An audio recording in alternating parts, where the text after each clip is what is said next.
ஓம் நம சிவாய. காமனுக்கு வசப்பட்டவர்களின் கதைகள்.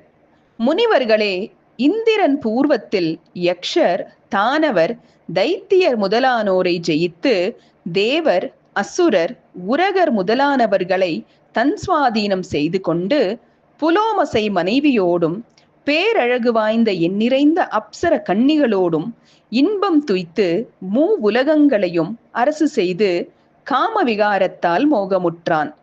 தவத்தால் எலும்பு மாத்திரமாயிருக்க இழைத்த தேகமுடைய கௌதம முனிவருடைய தர்ம பத்தினியான அகல்யாதேவியை அனுபவிக்க இந்திரன் விரும்பி வர்ணசாலையில் அகல்யா தனித்திருக்கும் போது இந்திரன் முனிவரை வஞ்சித்து அகல்யாவிடம் காமசுகத்தை அனுபவித்து அவளை விட்டு பிரிய முடியாமல் மோக சித்தத்தால் அங்கேயே இருந்தான்.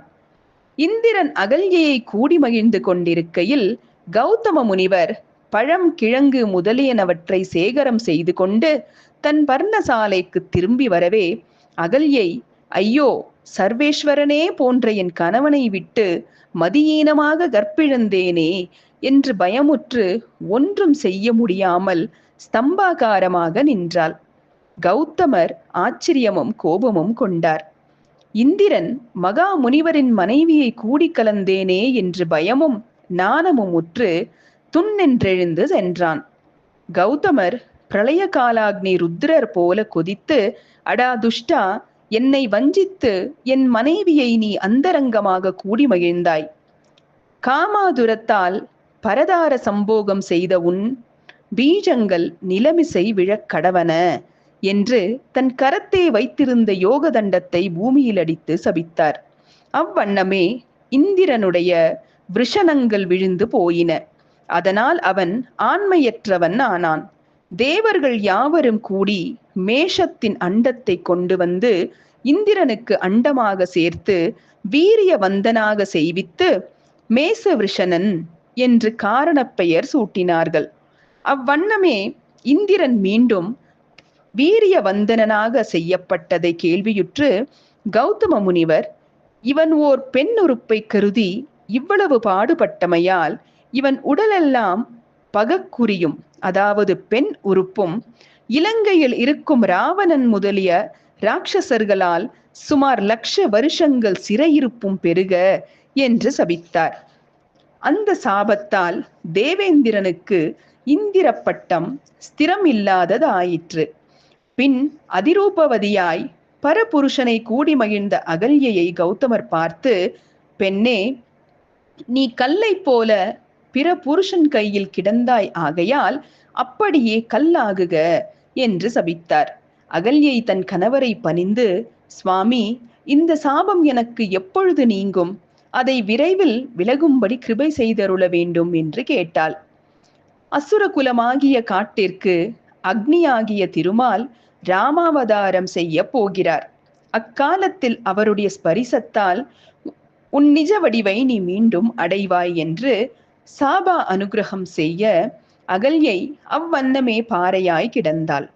இந்திரனும் தான் பெற்ற சாபப்படி உடல் முழுதும் பெண் உறுப்பை உடையவனாக காணுதற்கு அருவருப்புடன் விஷ்ணுமூர்த்தியை ஆராதித்து அவர் கிருபையால் அக்கௌதமர் அனுகிரகிக்க அவை பிறர் கண்களுக்கு கண்களாகவும் தன் கண்களுக்கு மட்டுமே குறிகளாகவும் காணுமாறு விமோச்சனம் பெற்று மகிழ்ந்தான்.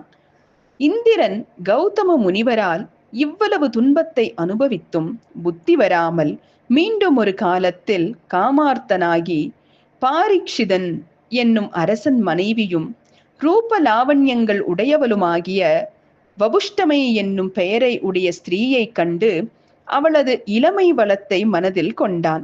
எவ்வகையிலேனும் நான் இவளை கூடி மகிழ வேண்டும் என்று கருதி பல வகையாக முயன்றும் பயனுறாது இறுதியில் மானுட தேகம் எடுத்து அவளது அந்தப்புறத்திற்கு சென்று பலவிதமாக சமயம் பார்த்து வஞ்சிக்க எத்தனித்து தன் கோரிக்கை முடிவுறாது வருந்தி கொண்டிருந்தான்.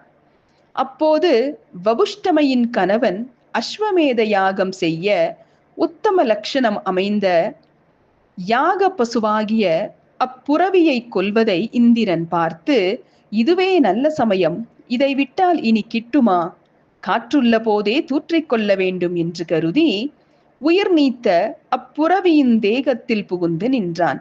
யாக முறைப்படி இறந்த குதிரையின் கலேபரத்திற்கும் யாக கர்த்தாவின் மனைவிக்கு தேக சம்பந்தம் செய்ய வேண்டி அவ்வாறு செய்ய குதிரையை அவ்விராஜ ஸ்திரீயோடு சேர்த்தார்கள். அப்போது குதிரையுள் பிரவேசித்திருந்த இந்திரன் தன் விருப்பம் கைகூடிற்று என்று சந்தோஷித்து வபுஷ்டமையை கூடி திருப்தி அடைந்தான்.